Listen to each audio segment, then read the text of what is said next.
Bismillahirrahmanirrahim. Assalamualaikum warahmatullahi wabarakatuh. Perkenalkan, nama saya Nur Aprilia Winita Putri dengan nomor NIM 2012-10117 dari jurusan Pendidikan Agama Islam, Fakultas Tarbiyah dan Keguruan, UIN Sultan Maulana Hasanuddin Banten. Baiklah, di sini saya akan menjelaskan tentang materi tafhim dan tarkib. Adapun penjelasannya, tafhim ialah sifat ketebalan pada suatu huruf yang dimana ketika ia diucapkan posisi rongga mulut dipenuhi oleh gema suaranya, seakan-akan seperti dipenuhi oleh makanan. Sedangkan sifat sebaliknya disebut tarkik, yakni tipis, yang tentunya ketika ia diucapkan posisi rongga mulut tanpa dipenuhi oleh gema suaranya. Apabila dilihat dari sifat-sifat tersebut, huruf hijaiyah terbagi menjadi 3 macam, yaitu huruf-huruf yang dibaca tafhim, huruf-huruf yang dibaca tarkik, dan yang terakhir yaitu dapat dibaca oleh tafhim dan tarkik. Baiklah, di sini saya akan menjelaskan satu persatu. Yang terdapat pada huruf-huruf yang dibaca tafhim yakni huruf isti'la. Terkumpul dalam huruf kho, so, bo, gho, to, qof, dho. Yang pertama yaitu penjelasan yang pertama yaitu jika huruf isti'la berharokat fathah dan sesudahnya berupa alif, misalnya toba, sobiro, sobiro. Nah, penjelasan tersebut yaitu jenis paling tebal. Yang kedua yaitu jika huruf isti'la berharokat fathah dan sesudahnya bukan alif, misalnya doroba, toba'a. Atau jika huruf isti'la mati dan huruf sebelumnya berharokat fathah, misalnya matla'i, maghriba. Nah, jenis ini yaitu jenis tebalnya di bawah poin A. Selanjutnya yaitu jika huruf isti'la berharokat domah, misalnya duriba, tubi. Atau jika huruf isti'la mati dan huruf sebelumnya berharokat domah, misalnya wa yut'imun, muqmahun. Nah, jenis ini yaitu tebalnya di bawah poin A. Selanjutnya yaitu jika huruf isti'la berharokat kasroh, misalnya dukhilat, qismah, qismatun. Atau jika huruf isti'la mati dan huruf sebelumnya berharokat kasroh, misalnya ikhraj, it'amu. Maka jenis ini tebalnya di bawah poin C. Yang kedua yaitu jika huruf ro yang berada di awal atau tengah kata. Selanjutnya itu penjelasannya.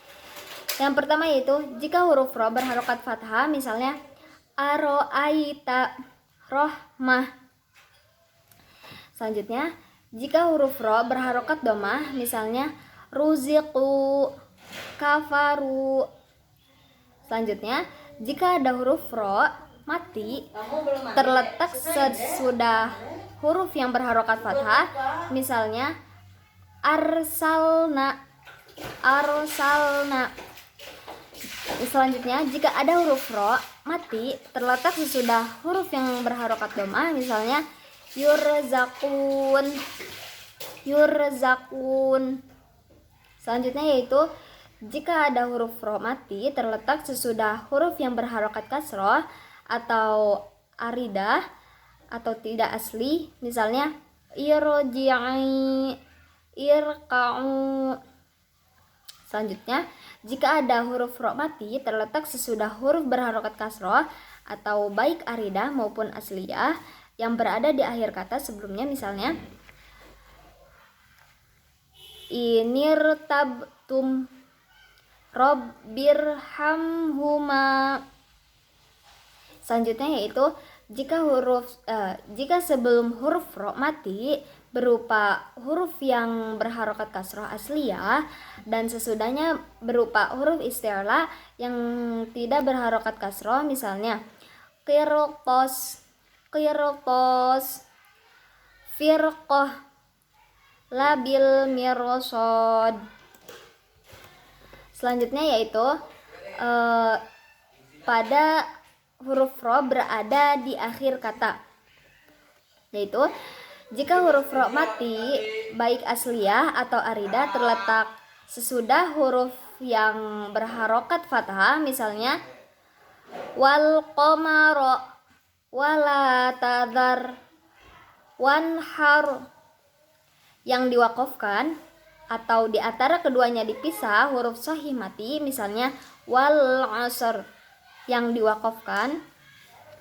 Selanjutnya yaitu sesudah alif, misalnya an-nar, yang diwakafkan. Selanjutnya yaitu sesudah huruf yang berharokat dhammah, misalnya wa amaru, wa amur, wangdur, bin nudhri, yang diwakafkan atau di antara keduanya dipisah huruf shahih mati, misalnya ma'al usr, yang diwakafkan. Selanjutnya yaitu sesudah wawu mati, misalnya fis sudur, yang diwakafkan. Selanjutnya yaitu yang keempat pada huruf lam pada lafadz Allah. Jika lafadz Allah dibaca dari permulaan, misalnya Allahus Shomad. Yang kedua yaitu jika lafadz Allah didahului huruf yang berharokat fathah, misalnya huwallah. Yang ketiga yaitu jika lafadz Allah didahului huruf yang berharokat dhammah, misalnya Rasulullah. Yang kelima yaitu pada huruf alif.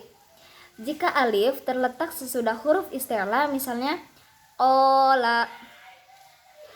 Jika alif terletak sesudah huruf lam lafadz jalalah yang tidak didahului oleh huruf berharokat kasroh, misalnya yuridullah. Selanjutnya yaitu jika huruf alif terletak sesudah huruf ro yang tidak dibaca al-imalah, misalnya walau taro. Selanjutnya yaitu pada penjelasan huruf-huruf yang dapat dibaca oleh tarqiq. Yang pertama yaitu pada huruf istifal, yaitu huruf hijaiyah selain huruf isti'la. Yang kedua yaitu pada huruf ro yang berada di awal atau di tengah kata. Penjelasannya yaitu jika huruf ro berharokat kasroh, misalnya rijala, min amrina. Selanjutnya yaitu jika sebelum huruf ro mati berupa huruf yang berharokat kasroh asliyah yang terletak di dalam satu kata, biasa disebut kasroh muttasilah. Biasa disebut kasroh muttasilah yang sesudahnya bukan huruf isti'la, misalnya Fir'aun.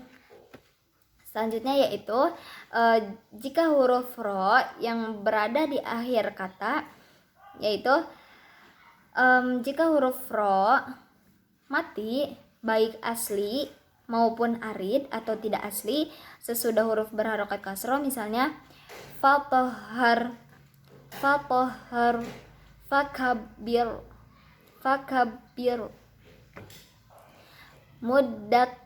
muddakir, kudiro, yang diwakafkan atau di antara keduanya dipisah huruf shahih mati yang bukan huruf isti'la, misalnya wala bikr, yang kemudian diwakafkan. Selanjutnya yaitu jika huruf ro mati atau arid atau tidak asli sesudah ya mati, misalnya basir, khabir, wasulhu khair, yang diwakafkan.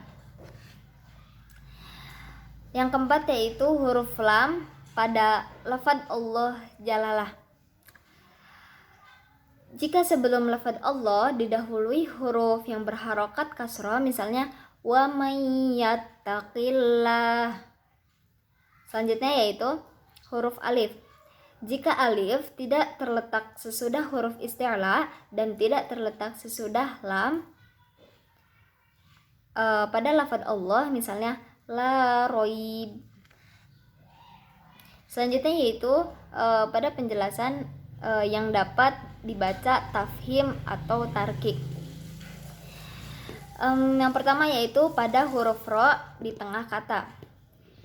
Jika sebelum huruf ro mati berupa huruf yang berharokat kasroh asliyah dan sesudahnya berupa huruf isti'la yang berharokat kasroh, misalnya kullu firq. Yang kedua yaitu pada huruf ro di akhir kata. Jika akhir kata berupa huruf ro mati tidak asli dan huruf sebelumnya berupa huruf yang berharokat kasroh namun dipisah oleh huruf isti'la yang mati atau sukun. Ini hanya terdapat pada kalimat misr, ainal qitr, ketika kalimat ini diwakafkan. Baiklah, cukup sekian penjelasan dari saya, kurang lebihnya mohon maaf. Wassalamualaikum warahmatullahi wabarakatuh.